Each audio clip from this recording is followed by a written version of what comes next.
Persuading people to take the actions we want can be hard. Our teams and clients are bombarded with thousands of messages every single day. But there is a way for you to get above the noise. Stories. This is the Stories with Traction podcast, and I'm your host, Matt Zaun. Join my guests and me as we unpack the power of storytelling. We'll talk about topics like leadership, sales, and marketing, all through the lens of strategic storytelling. Enjoy this episode. One of my most favorite aspects of business is getting people in person and creating a surge of ideas. I can't tell you how many times I've gotten people in a room in person and the creativity is off the charts, and it leads to so many incredible ideas to offer more value to our clients. I am so excited to unpack more of that because today I am joined by Kavanaugh-Arrington. She is the director of group sales of Outside DMC. Carol became an event producer in 1986 when she moved from Buffalo, New York to Hilton Head Island. For over 25 years, she owned and operated Click Event Production, where she focused on fundraising events, and her acclaimed work was highlighted with many celebrity and televised events. Not only that, but she proudly was part of raising more than $9.5 million for children's charities, local and internationally. 10 years ago, she joined Outside Brands to manage their DMC division, Destiny Management Company, and successfully resurrected the business post-pandemic. I'm so excited for you to be here, Carol. Welcome to the Stories with Traction podcast. Matt, I'm so thrilled to be here. This is going to be a really great conversation. I enjoyed meeting you, and we're excited to collaborate and share some information. And I've been waiting for this interview for quite some time in anticipation because we had met a couple months ago and I learned more about your industry, and I just got really excited because I love what you do. There's something to be said about bringing people back together and having this surge of ideas. So I want to start right there. And then I want to unpack more of your story, maybe how you got into this, but I really want to capture this for people. So prior to COVID, someone quoted this to me, a very reliable source. So prior to COVID, 2019, there were 400,000 conferences that took place. In fact, in the US, it was the number one investment year for training and development for employees across the country and leadership groups across the country. And then we know what happened. COVID happened in 2020. That fell off a cliff, and now it is coming back in a big, big way. It's not totally where it was when it comes to 2019 numbers, but it's coming back.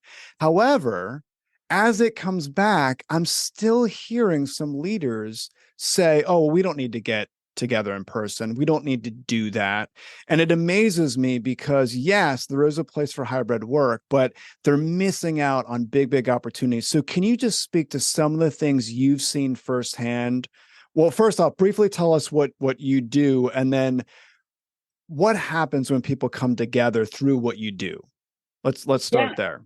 Yeah. So as a destination management company, or DMC, our goal is, number one, to be the experts in our destinations, that we are the main connection for meeting planners wherever they are, and handle everything above what the hotel would do. So our focus is evening events, entertainment, activities, transportation, staffing, gifting experiences. So all of those things. And sometimes meeting planner doesn't even know. They might call and say, we need a band for Tuesday night's welcome party. And then we start talking about all the different things that we can do, and the access that we can give them. And it turns into a whole different level through that kind of needs assessment call. So it's really, really exciting to collaborate with clients on a one-on-one basis and create a vision of a program. And as far as, the industry coming back post-pandemic, we had sold our biggest year for 2020, the biggest year in the history of the company. And on Friday, March 13th, we got the word that our first group was canceling, and they were supposed to come in on Sunday. Their program was planned, it was paid for, it was in the books, and we found out on Friday that that group was not coming on Sunday. So it was kind of interesting when that happened. The area that we're in, the Low Country, is kind of designed for social distancing, right? So it was all developed with a focus on nature and not architecture. So people were kind of flooding to this area because they could work remotely, and they could send their kids out on a dolphin eco tour while they're, sitting on the beach with their laptop. So it was a really, really interesting thing that was happening there on the leisure side of things. But of course, the group side kind of shut down. In September of 2020, we had our first group come back. They were ready to go. We kind of limped through 2020. And in 2021, things started to come back. Things were all short-term bookings. We would have groups of 45 people coming in 2 weeks, and they needed everything. They needed transportation, they needed dinner reservations, they needed everything. And of course, that's what we do. You react, you get it done, you move on.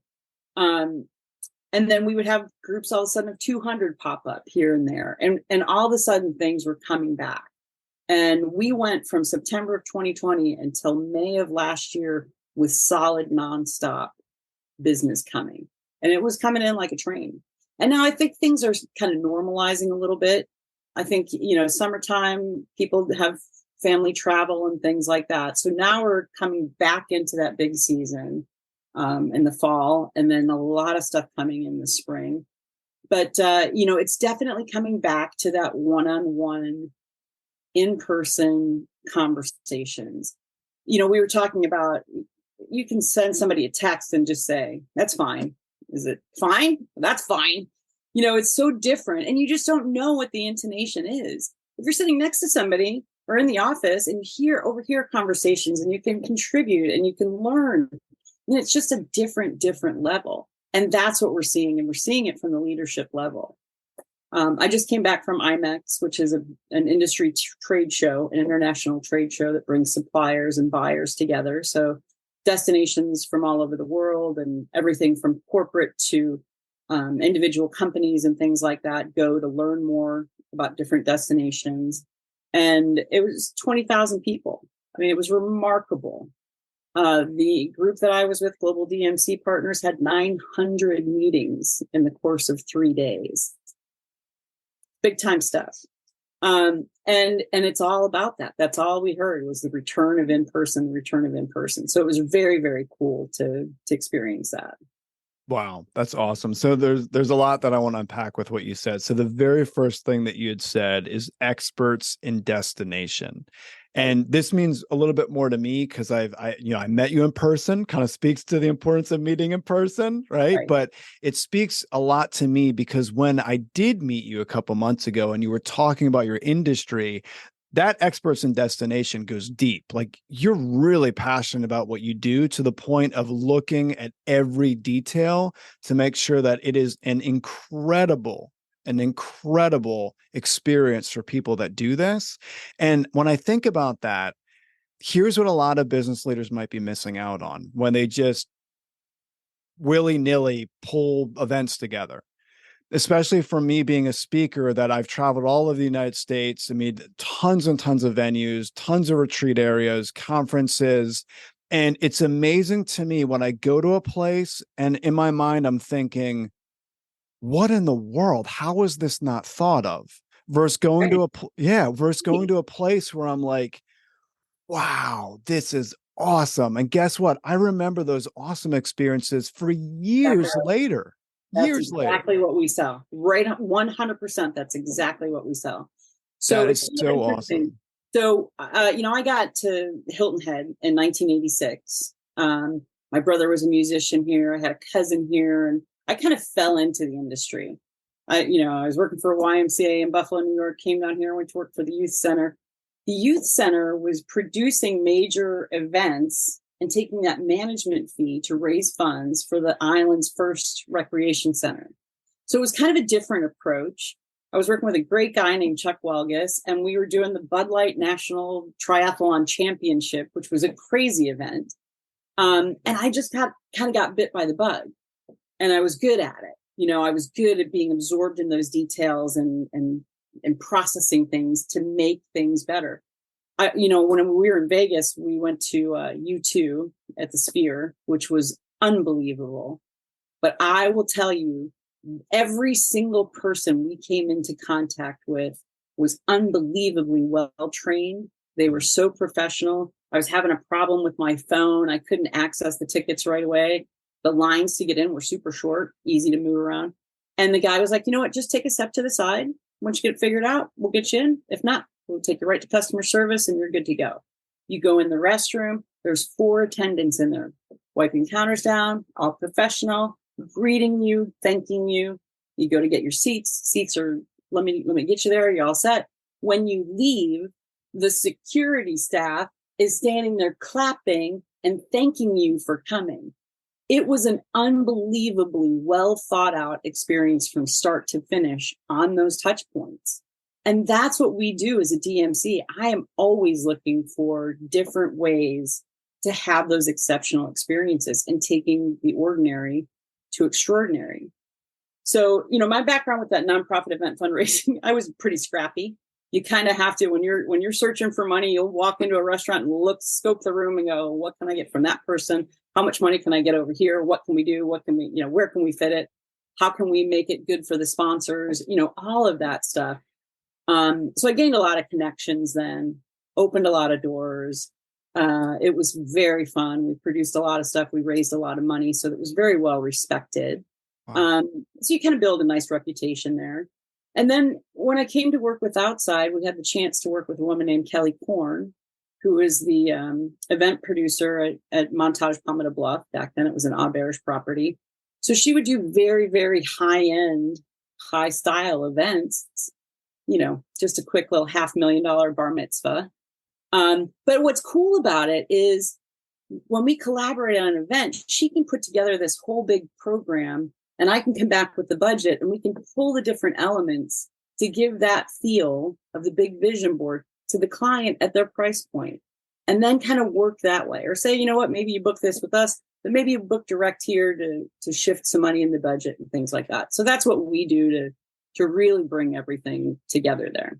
That's awesome. That is awesome. And as you're saying this, my mind immediately went to an article that I read about a year ago. Okay. So I think this is a really powerful article, and I really think leaders should pay attention to this. Okay. So I'm reading this article, and in the article is about Google. Okay. Now, before I say this, let me preface, I am not downplaying hybrid work at all. Okay. Right. I'm not, you gotta do it. There's a place for that. Okay. Yeah. But this article talked about all the money Google was saving by having their workers work remote. And then there was a plot twist at the end. And the very end of the article, it talked about how Google wanted to bring their people back. And here's why. Because I'm reading this and it's like total plot twist. They're talking about how much money they're saving. But what it said, so Google is known as a very creative company. They make money based on their creativity. At the very end, it said that they were missing out on so much innovation and creativity that they needed to bring people back together in person to get that back. So there could be people listening to this podcast and they may be thinking, oh my gosh, I don't want to shell out money to do something like that, Carol. But it's an investment, because as you bring your people together, you have this surge of ideas and it could lead to more innovation and creativity in your business. So you could be missing out on a ton of revenue that could be brought in based on these retreats. I thought that was fascinating how Google looked at it. It truly is. And, here's the thing.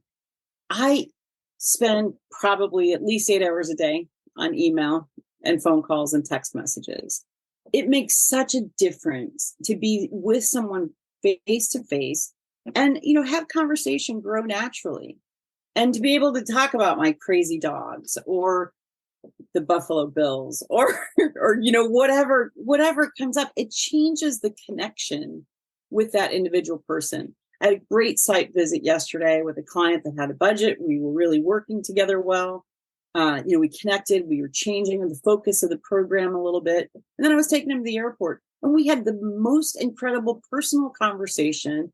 His dad had died a year ago. My dad died this year. That is an immediate bonding experience. And, what happens then is you really build that connection. He's not going to go look at a competitor at that point because we have that personal connection. And that's really what it's all about. I mean, that's all we do all day long in this. You have to be flexible. You have to have that access because we need to be able to give it. If all of a sudden I've got an event and it downpours and I got a shift, I need to have people in my pocket that I can call and say, hey, you know what? Can you open up the brewery for a private tour? Or, one time we had a group rain out and I called the head pro at the Harbortown Golf Course where the PGA tournament is played, the Heritage, and he gave a behind the scenes tour of the golf of the pro shop. And, you've got to be able to have that and be ready to go and be ready to pivot. It's a ridiculous word that everybody's used way too much, but that's all we do, and I've got an amazing support team that delivers all of that stuff because they're the ones that are in the trenches, kind of dealing with all of that in the moment. Sure. So you had to mention the Bills. Oh, I appreciate that. So you bring up a really good point with that. And what we were talking about prior to this podcast episode was football and the Bills. And I recently had a podcast episode launch with Will Baggett. He is very into the business of football. Amazing episode. It was called What Business Leaders Can Learn from Football. Okay. There's so many creative things. So a lot of people that are into football, they look at a winning team and they don't see everything that goes on behind the scenes. There's a ton of creativity that goes on behind the scenes and a lot of focus. And what is beautiful about what you do is one thing that people missed was those side conversations during COVID. And some of those side conversations lead to so much creativity, so much focus.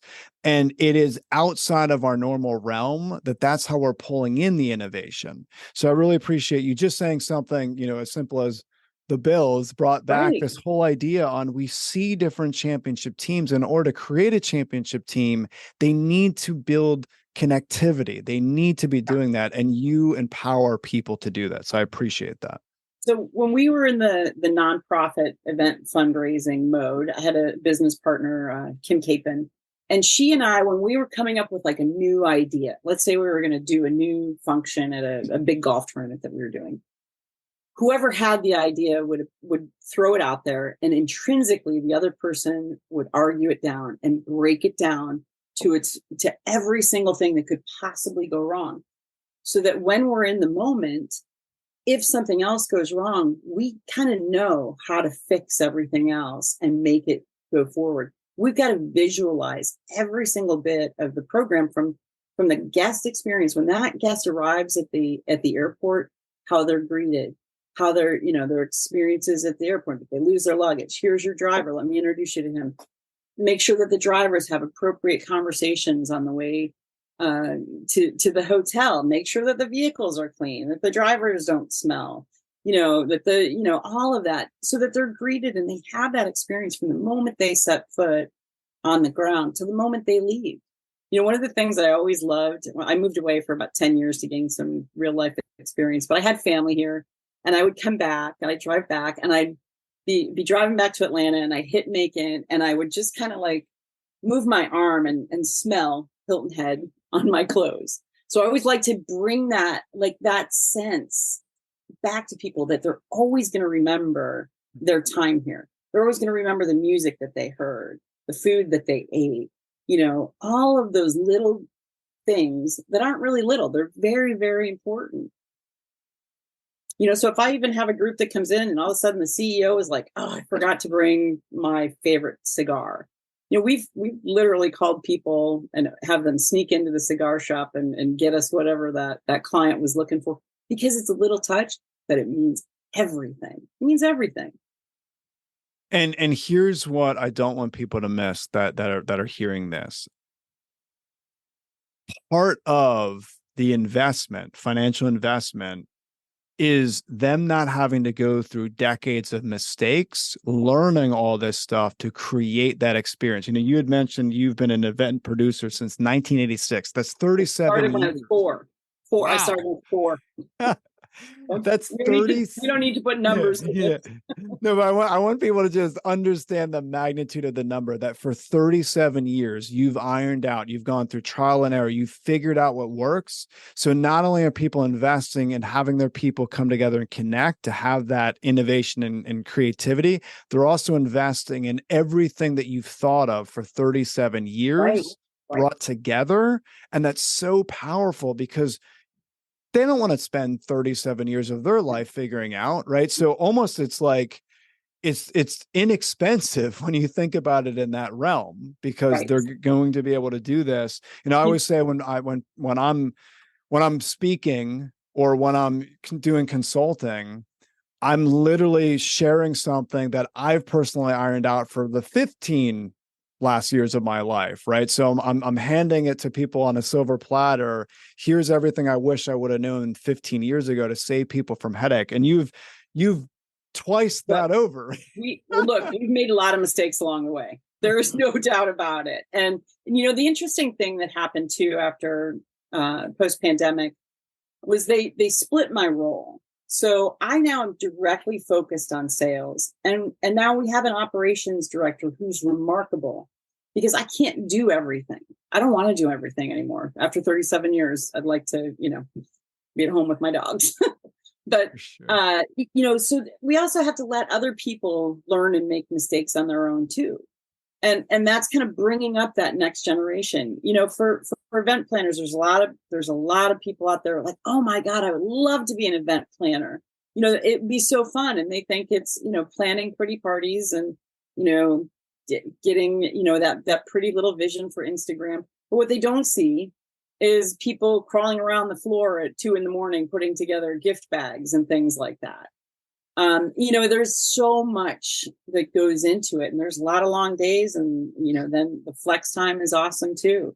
One of the things that you were talking about earlier, when you travel and things like that, you can have a meeting anywhere. You can have a meeting at the Marriott in the Atlanta airport. That's a place to do it.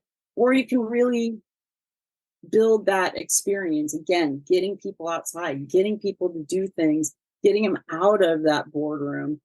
Obviously, you got to get business done. But when you bring people to a different experience, it changes everything. Takes them out of their comfort zone.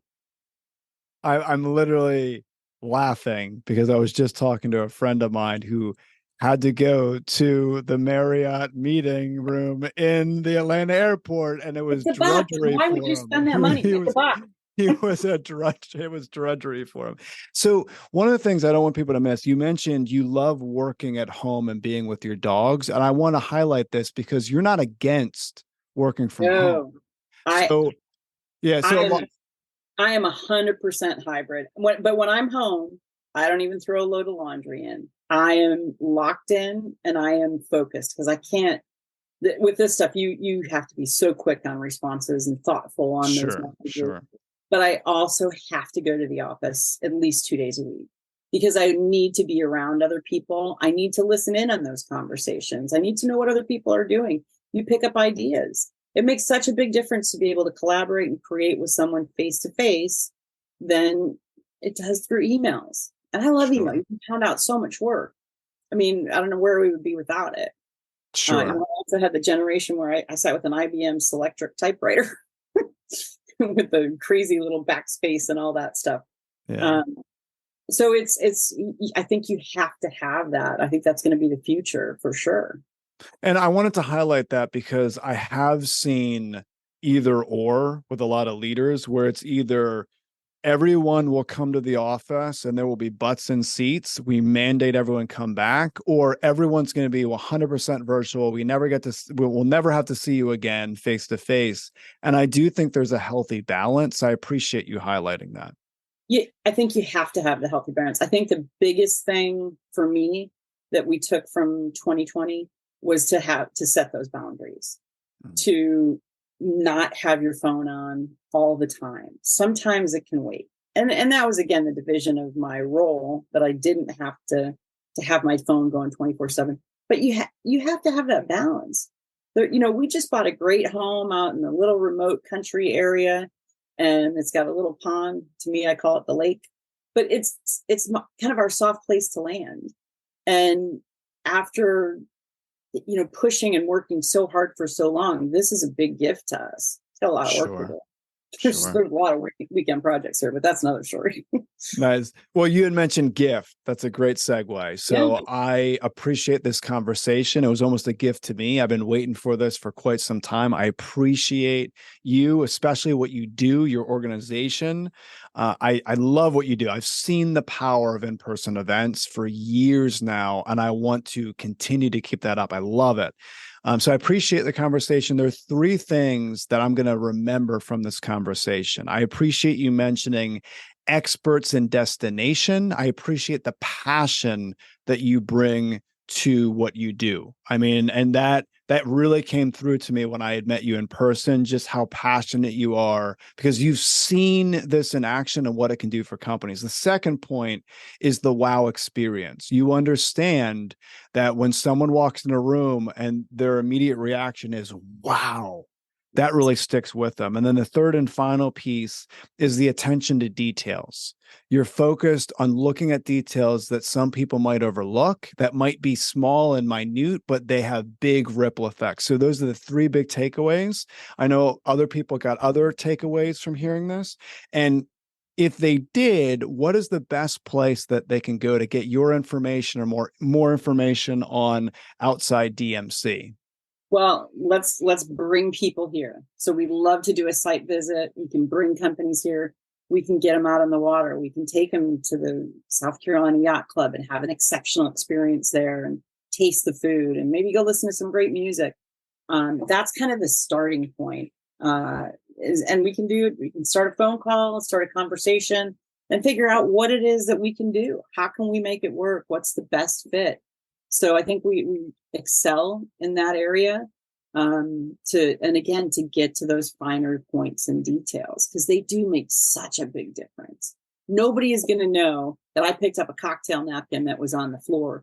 But if that cocktail napkin is there, they're going to notice that. And they're going to be like, oh, the place was trashy. But it's those little teeny tiny things that make the huge difference. Perfect. All right. So is your website the best fit? They just click and go? Yeah. Website is outsideDMC.com. I'm on LinkedIn. I'm on Facebook, just as Carol Kavanaugh-Arrington. We do some great posts with Outside DMC on Instagram, and Outside Experiences is our parent company, and they do some incredible posts there too. So really, really fun things there. Okay, great. I will make sure that is in the show notes. People could just go to your website or go to your LinkedIn and connect to you there. But again, thank you so much for this conversation. I really appreciate it, Carol. Totally appreciate the opportunity to talk with you, and let's grow. Let's do some stuff together. Thank you for listening to the Stories with Traction podcast. Please leave a review, since positive reviews will make it easier for others to find this conversation. Next episode will launch on Friday at 8 a.m. Eastern. Until then, remember, if you want to persuade with power and inspire those around you to action, you must share more stories.